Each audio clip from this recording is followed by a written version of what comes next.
If you want something and you don't believe it'll ever happen, that desire is painful. I want this thing I believe I cannot have.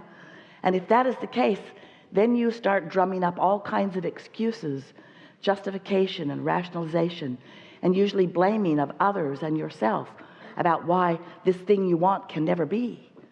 It's Obama's fault.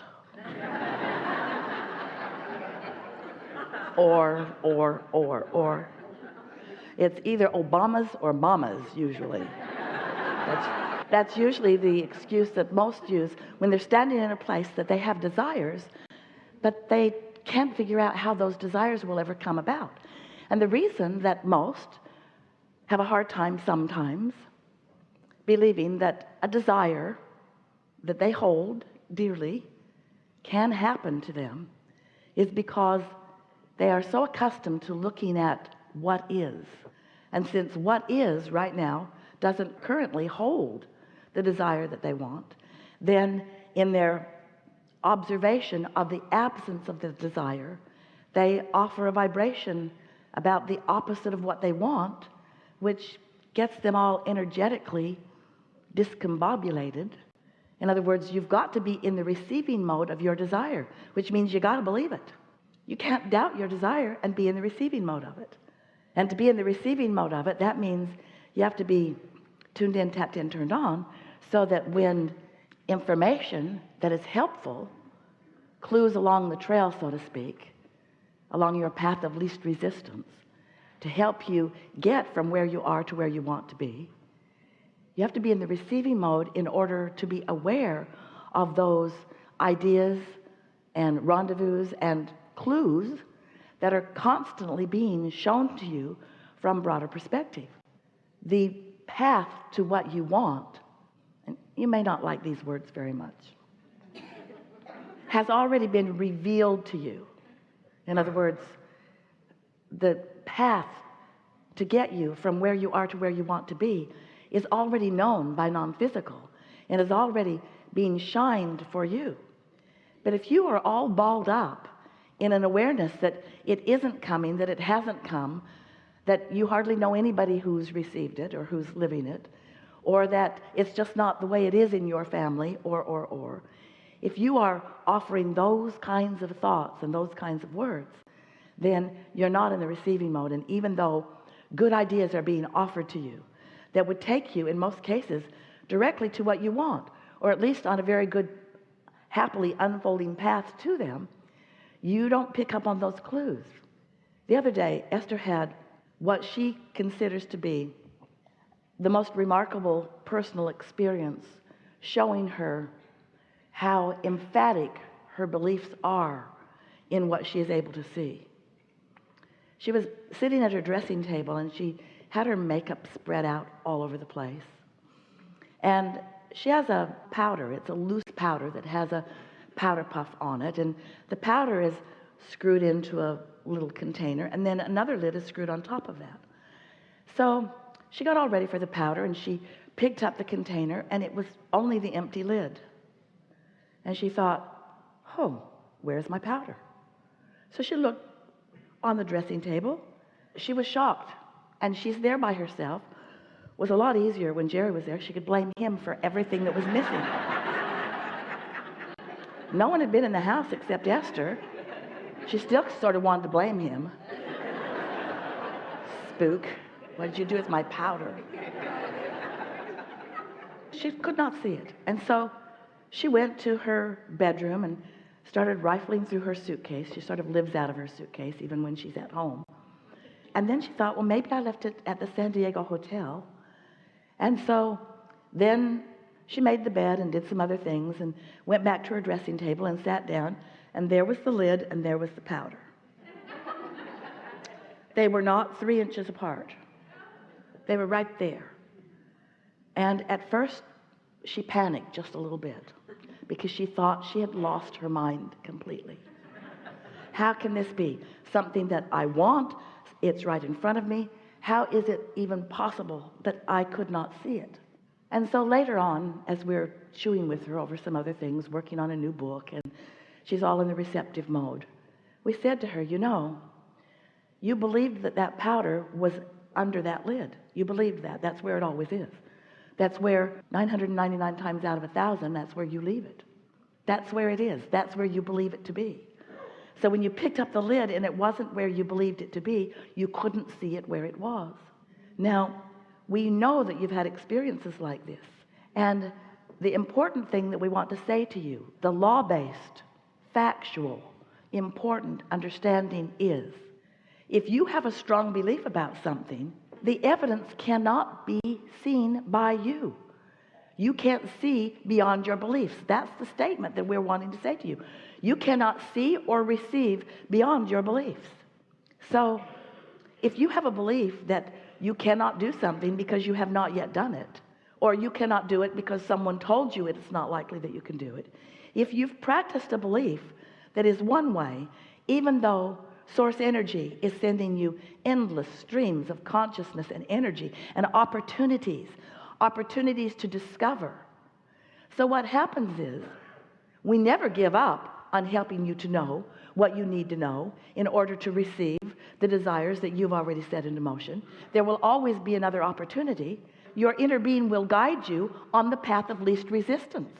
And so, since Esther's path of least resistance was not seeing it right where it was because it wasn't where she expected it to be, the path of least resistance took her to make the bed, took her to do some other things, took her to do some things that got it off her mind, took her away from that active belief that it was lost, and then she could see it.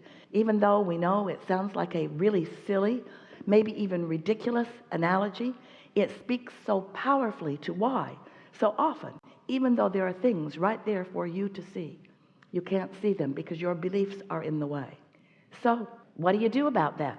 How do you get your beliefs out of the way? Well, first we want to say to you, you don't need to worry about getting them out of the way, because your inner being, the source within you, will always find a path to lead them to you. Just now, Esther is ready to go out the door. She'd taken her jewelry off. She'd left it scattered all over the table where the television is. She was all loaded up. She had everything in her purse, water, cough drops in case she coughs, something to wipe her nose. In other words, she was prepared to come. And she had her hand on the door, and then she thought, I wonder how my hair looks. So she walked back in, and on her way to the mirror saw that she'd left her jewelry there. Well, now, don't you think that's nice? You see what we're getting at? You are always guided to the path of least resistance. Your inner being is always taking you over here, and then over here, and over here, and over here, and over here. Because you're easy to lead over there. It's easy to get Esther to look in the mirror to see if her hair looks all right. That's one of the easiest things we ever accomplish with Esther. And so what we're wanting to say to you is there is always a path of least resistance. There's always a way to get you in the vicinity of something that you want to know, but you stubbornly are not allowing yourself to know. We just want to say to you, we think you're going about it the longer, harder way. We think that you could lighten up. We think that you could begin bridging some of those beliefs. We think you could begin to do some focus wheels where you begin to make notice of your positive aspects, where you begin to look at things that are working, where you begin to change your negative expectation. When you make a list of positive aspects, things that are working out for me in this way, and this way, and this way, and this way, it softens negative expectations about the things that you believe have not yet worked out for you. You see what we're getting at? You are vibrational beings, and you live in a vibrational universe. And even more important than understanding that, you are an extension of source energy who knows you and loves you and knows where you stand in every moment in time in relationship to what you want, and is guiding you in the way that you can most translate it into something meaningful for you all day, every day. So you come to a gathering like this, and we like that so much because we get to chew with you about the nitty-gritty of your life experience. But what we really want to shine a light on for you is that your life has caused you to ask, and you have launched more than we can count vibrational requests or rockets that have been answered by source. And they exist in a vibrational reality, not yet manifested in many cases, in a vibrational reality And the inner being within you knows the logical trail to lead you from where you are to where you want to be on every subject important to you. And so we want you to know what an extension of source energy that you are. And we want to simply help you to simply find ways of releasing the negative comments and the negative expectations, to begin practicing the anticipation of things working out for you. In other words, what we really want, because we know it is the swiftest path to everything that is important to you, what we really want is to help you find a way to feel your own blessedness, your own worthiness. We want to help you soften that negative story you tell and replace it with positive expectation that things are always working out for you.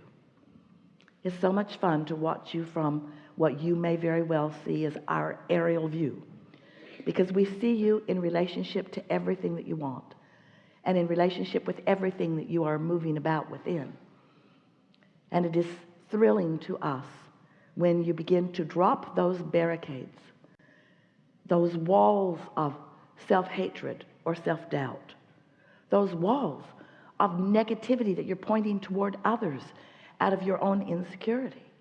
It is thrilling to us to see you begin to accept yourself as the powerful and important and worthy being that you came here to be, so that you can stand in any moment and find your powder.